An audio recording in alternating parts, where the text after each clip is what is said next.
you very much, John, for sharing. Wait, I will say this. There is one more thing to add. Yes, please.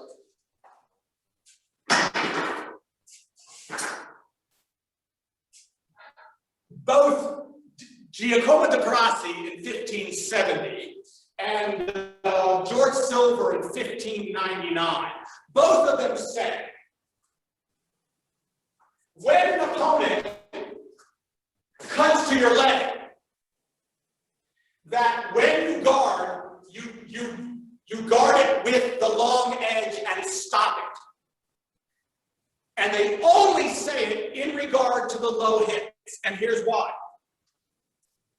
If he cuts to my leg, and I just do this, that is likely to be moved, and I'm going to get hit. But if I turn my edge, then biomechanically here, not only am I stopping it, I'm hitting him there. Over here, if I do this, again, I get hit. If I try and do it this way or this way. Right. But if I do it like this, I can hit him there and stop him here. Because I'm only using this portion and cut. And I'm trying to get as close to here, his hilt, as I can.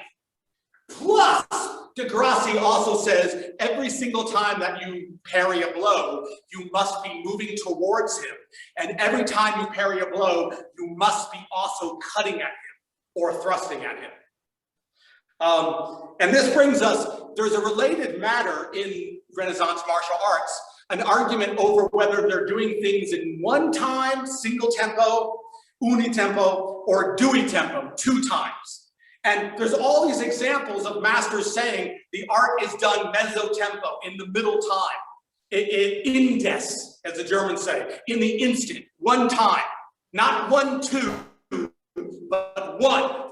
So that if he makes a thrust at me, I don't go 1, 2. Instead, when he thrusts at me, I go 1. Or he thrusts at me, and I go 1. It's 1, 1, 1.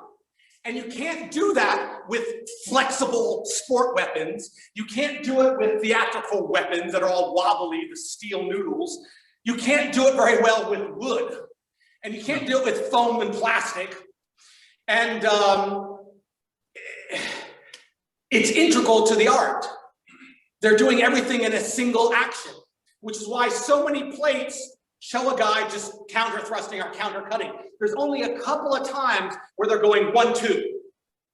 And even then they're qualifying that 1, 2. But Baroque fencing, in the Baroque era with the small swords, that's when they're going 1, 2, 1, 2, 1, 2, 1, 2, because the weapons are so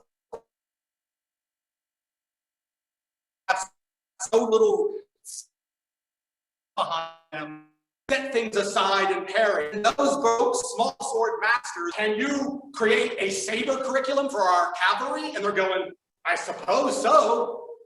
And they're doing, if someone comes at you with a cutlass and you have a small sword, you have to go, whoa, whoa, whoa, whoa, shit, whoa, whoa. That's all you can do. Because they can't countercut.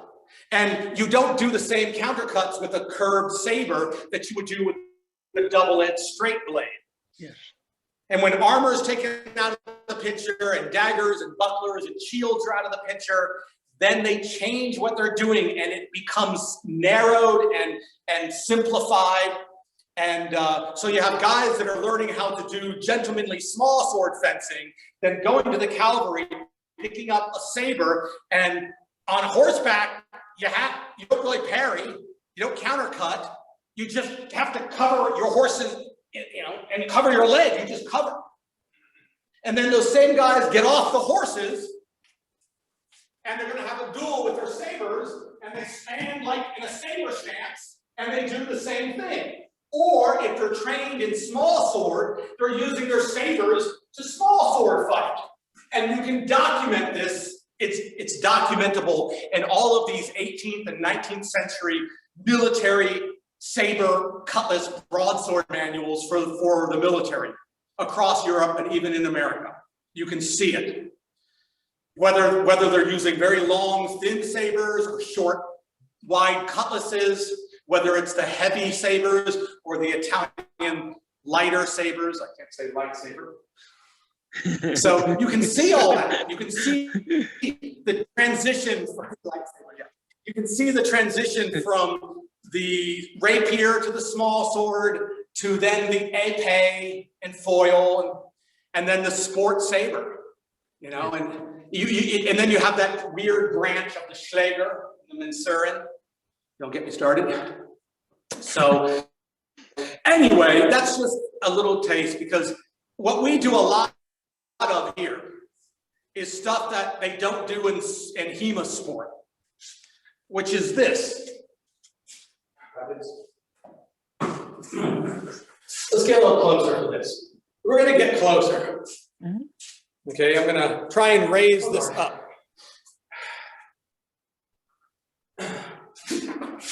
Did I just get you? Yeah, on hands. Did I hurt you? No. Did I break skin? No. Did I bruise you? Were you ready? More or less. Okay, on guard. Did I hit the fingers again? Yeah. I hit the pommel, then the finger. Are you hurting? Are you injured? No. Did it break skin? No. Purple fingernail? No. Do you think if that was a sharp, your finger would still be there? It'd be very unpleasant. Okay. All right, on guard.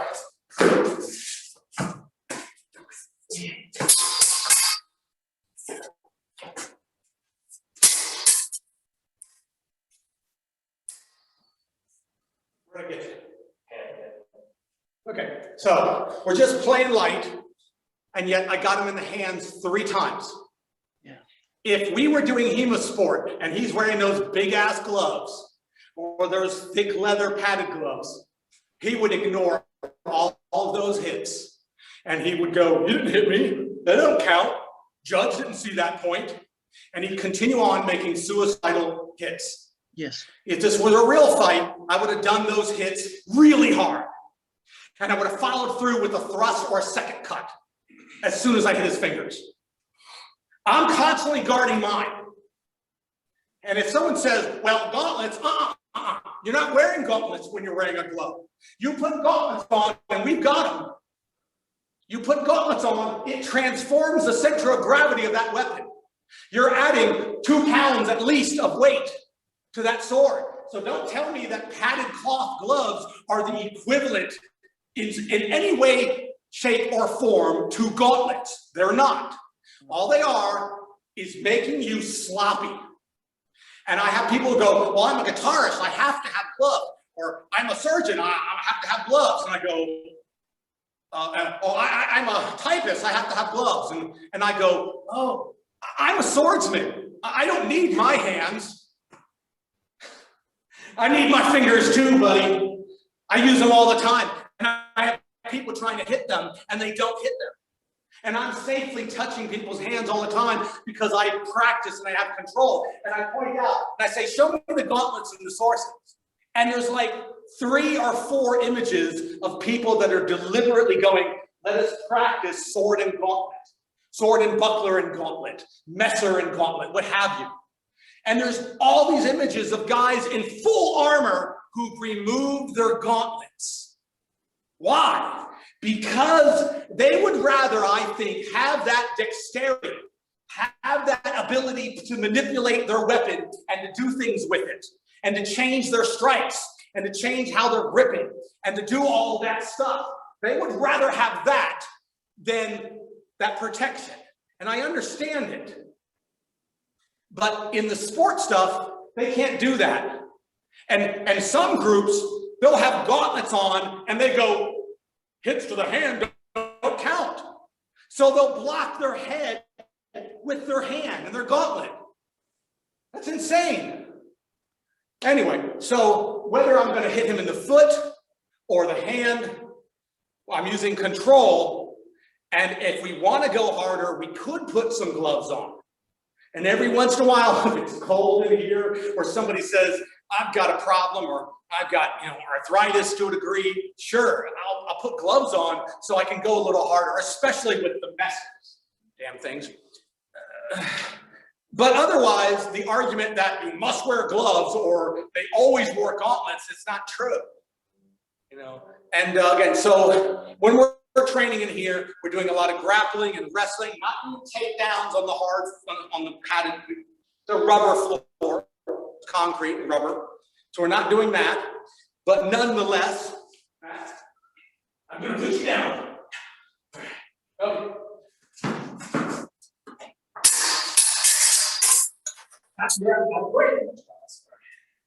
I know when I'm out of frame. I'm a professional. I always know when I'm out of frame.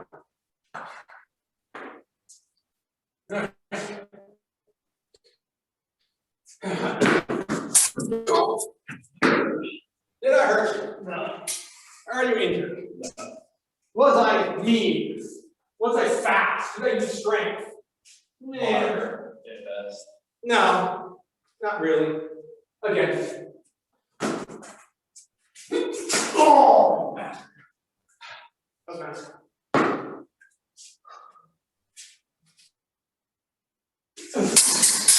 Well, that's yours. I did nothing in the point right there. Yeah, I saw it. I'm kind of so bad. This is the half problem. I want to do a specific move with energy, and I focus on that move. Yeah. All right, more time. Well, I didn't drop you because you're getting better. I tried to pull him down, but he's slippery because he's sweaty. But that's the kind of techniques we can practice safely, but not in free play. See, I told him what I was going to do, so he's ready for it. But I wouldn't just do it against a student in free play. That's how injuries occur. So that's one of the examples of the different kind of training. A lot of the things that I've pioneered with this craft, study groups, wasters, quoting the masters, going over the techniques page by page, doing different drills and exercises. They're now all over the place. Everybody does them, and they don't even know where they got them from most of the time. They just go, I don't know, we've always done it, or we got it from that guy. Who got it from that guy? Who got it from that guy? And it all comes back, a lot of it, to me. Because I was the one that was teaching seminars around the world, and I was the one who documented it by putting it on YouTube starting in the mid-90s. And then, my members area. Yes. Remember, it's like, what, 4D material going, I've got videos of me doing stuff from 22 years ago that nobody was doing. And yet I leave stuff up that's incorrect sometimes and go, look, this is how we did it 18 years ago, and we don't do it that way now. Or look how sloppy we were 23 years ago, and look how good we are 10 years ago.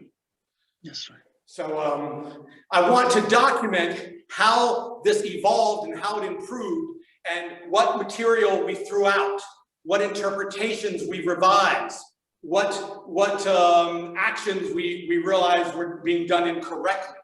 A lot of the master cuts nobody knew until the early 2000s, and then people still to this day aren't getting a lot of them correctly.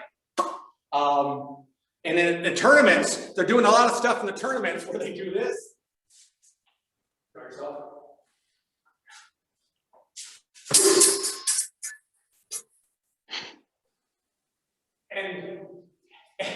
And all they're trying to do is rip the point and make it slap here and slap here. And it doesn't matter if it's hitting here, it doesn't matter if he's hitting here, because the judge won't see it. And all they want to do is get it here and let the judge see that. And it's the same garbage that you saw in dry modern fencing before the electric era. It's the same garbage you saw in point karate in the 70s and 80s. It's the same garbage you see in taekwondo tournaments for children. It's sword tag. And it distorts the art. It misrepresents it.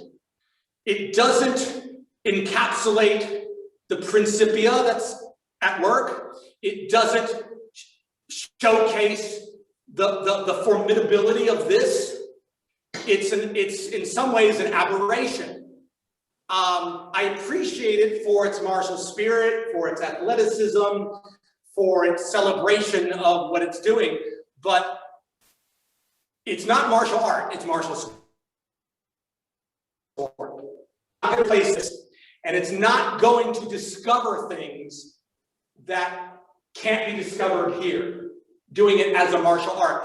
And what I mean by that is, have you ever heard of a sport fencing Olympian gold medalist coming up with an insight into historical fencing and going, this is what we realize about historical methods from our modern sport? No. Have you ever heard of a kendo practitioner? A world champion kendoka going, I have an insight into classical bujitsu and kenjutsu because of what I'm doing in kendo? No. Have you ever heard of a stunt fencer, stage choreographer, fight director saying, look at what we discovered? Okay, that one I can't say. There is one instance I do know of. These two guys, Tony and Soper, in the 90s, had an insight into Shakespeare's Hamlet, where it says they exchanged swords in one scene in the duel between Hamlet and Laertes. And we see it in Talhofer, where they each grab each other's longsword. And sometimes in sparring it happens, and you end up switching swords.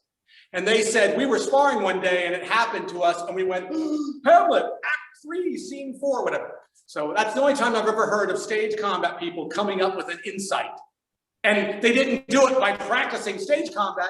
They said they did it because they went and did some sparring to help improve their interpretations of the stage combat. So I guess it doesn't even count. I just undermined my own argument. So there you go. Yes, absolutely. I fully agree. You know, just John, to mention something to you, and this is very interesting because I mean, just I don't want to leave weapon art as I do Persian Razmafzar, but as you know, I also do full contact karate, Kyokushin. And just one thing to say, cool. And I'm black belt in Kyokushin full contact bare knuckle. And when one of the black belts I have, they're always in this practical art.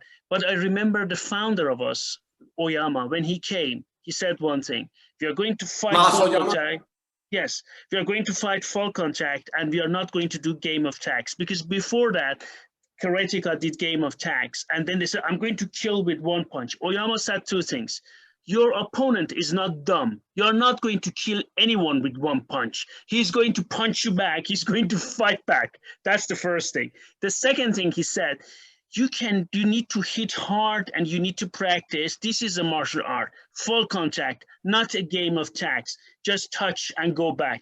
And this is something which you see, I mean, in weapon, without weapons, arts, be it whatever it is, right? And I fully agree with you, with all respect for people who do game of tags. I mean, I'm not a big fan of it, no matter what it is, be it, as I fully agree with you, without weapons, and I do, as you know, I do wrestler, I'm a wrestler, I do also, I'm grappler wrestler, and also Kyokushin full contact, and I do Muay Thai. I'm a fan of these practical arts, be it with weapons, as you show, or in Kenjutsu, as I also practice, or without. I'm not a fan of game of tags, as you fully, I completely agree with you. Oh, I touched you. I touched you what, right? I fully agree with you. I cannot agree with you more on that point. You're absolutely correct, John. Absolutely correct. Yeah. Absolutely. It is one of the things that... Go ahead, please. Go ahead. Please, go ahead. No, go ahead, please. Please, you. No, I just want to say this is a very, very great insight you are sharing with viewers and of this channel, that this is very, very important. I cannot see it anymore because, and one thing I also like about you is your emphasis on athleticism, on, that you do sport, and because I cannot, because people who do game of tags, they are not, how can I put it, you know what I mean, right? Some of them are not in a good shape, and I say, guys, you need to to do something, right, when you want to fight, right? And all these things go but all these misinterpretations in any type of martial arts, as you said it, right, come from game of tags. When you play game of tags, yeah. Anytime anybody is getting off their seat and moving and doing something, I applaud it. And you have to start somewhere. You have to start with something. So if people have conditioning as a challenge, then keep at it. I want to inspire them and motivate them. I wouldn't say, I have a student, I've taught him yesterday, and he is immense. He is a rotund guy of girth. And I'm telling him, okay, look, there are certain stances that you can't do because of your body shape. There are certain steps and footworks you can't do because of your mass. We're going to try and work around them, but ultimately you're going to hit a brick wall because you're going to see your opponents doing things you can't do. And you don't have another card to play because you're out of cards. So I can help amplify your strengths, minimize your weaknesses, but I can only do it to a certain degree. And then you're going to plateau and your skill is not going to develop until you shed that mass of extra pounds. And we increase your metabolism and your endurance. And he's like, you're right. And in fact, we saw something happen with him that was phenomenal. We're doing some longsword drills, and after 2 or 3 minutes, he's, and then the next week, I got a new pole axe, and he picked it up, and he loved it, and he was going, and he was charging, and he went 12 minutes, 10, 12 minutes, yeah, at least. And I said, why did you suddenly gain all this? And he's like, I don't know, I like this, it's fun, it excited me. And I thought, interesting. So he found his weapon. He found a weapon that fit his size and his way he likes to fight and what he can do. And I said, okay, we're still working on fundamentals with you, but it's good to know that you found that and it's inspiring you and making you go, and we'll explore more with that. And I do that with all my students. I got students who love the rapier and students who hate the rapier. Or is it the side sword? So, it happens, different things. I think that, you've got sports over here and you've got sports over here, combat sports and different recreational activities. And that recreational activity historically was always there. And it is a facet. And if someone is motivated to train and become more skilled and more physically fit by competition, if that's what they need, if they need that contest and that spectacle and that acclaim and applause, and they need those laurels, they need to win those laurels, if that's what they need, go for it. But eventually, you need an external, internal foci, not external, to motivate you as a martial artist, to improve you, to have it be the goal of your prowess. It must be internal. And contest and sport can't provide it. And at the same time, at the other end of the spectrum, you have people that are doing martial arts where they're just doing display. They're doing performance art for the aesthetics, and they're doing, dance routines, and they're not actually fighting. They're not sparring. They're not developing an adversarial sense of counter timing and counter leverage. They're not using force, they're not hitting anything, and they're not warding blows that are trying to hit them. They're not getting it. So you have all these different things going on, and I look to the historical sources and I say, okay, they got the school fencing, they've got some recreational fencing, they got the school fencing, training for self-defense, and they've got some recreational activity. But they're not doing it as a performance art for display, for entertainment. That's not there. There are people doing it and they criticize them and condemn them and dismiss them, but they're not doing it in the fight schools. And then they have one thing we don't have. And they're actually having battles and sieges and duels and street encounters. And they're having to use their skills for real. And they're having to take life, and they're having to protect their life and the lives of others. We don't have that. We're missing that. Yeah. So we have to compensate for that hole. And to me, the way to compensate for it is to get sharp weapons and to do target cutting and target thrusting on realistic materials. Yes. So that one of the most gruesome things I ever witnessed was we had a freshly killed deer, and we had the carcass hung up. And I went up to it with a tapered longsword, and all I did was go, and I cut that deep into the side of its neck muscle, that deep. And I went, and the amount of force and the amount of motion I used was just boom. And I was just imagining that being on my forearm or my deltoid. And I was like, geez, it doesn't take that much force to do a massive injury. And over the years, I've gotten to the point where I can do blows like that even faster and even shorter. But when I see people flicking flimsy swords at each other by jumping up and down, I know they can't do it. They don't have the edge control. They don't have the body mechanics. And they're getting slashed and cut before that. So that's why I like to do a lot of as much as I can, cutting with sharps on different materials. I've done so much of it, I don't feel the need for it, but I have to get my students to do it. Yes. And we're fortunate that around here, we have bamboo, we have pine, we have all sorts of material we can cut on. And I've done a lot on pig carcasses and other things. And it's very enlightening. So, you know, yes, when someone says to me, oh, that stab wouldn't have done this, I go, oh, it would. Or, oh, that cut would do this. I go, no, it won't. You know, so yeah. I think I've spoke to you before about how we've done experiments with our doing pull cuts and draw cuts and slashing cuts with our sharpest blades on cloth, and it doesn't do anything. Yeah. And so we're going, all this stuff you see in movies and video games, it's all shit, because these blades will not cut in that manner. Yeah. And we've done the experiments. Yes. You know? Yes. Yeah. Cutting test is very important. Absolutely.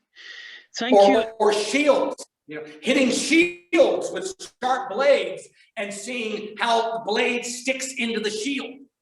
And it's like, whoa, you know, and depending on different kinds of shields and different types of wood and different leather coverings and all that's very enlightening as well. Absolutely.